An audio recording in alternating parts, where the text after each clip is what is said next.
బానిసలుగా మారిపోయినారు. కరువు వచ్చిందని పోయారు.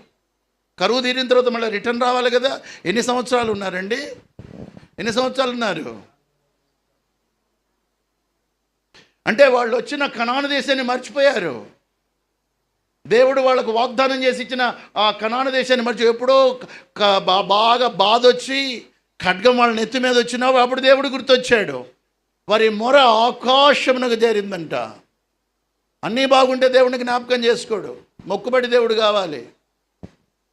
ఎప్పుడైతే వాక్యాన్ని ప్రక్కగా పడేస్తామో చేదు సంఘటనలు, విషము, కాటు వేసే పరిస్థితి. అందుకే దేవుడు మోషేతో నీ కర్రను పడేయమన్నప్పుడు ఏమి జరుగుద్దో చూపించాడు. నీవు పోయేటువంటి ప్రజల మధ్య అలాగే ఉంటారు.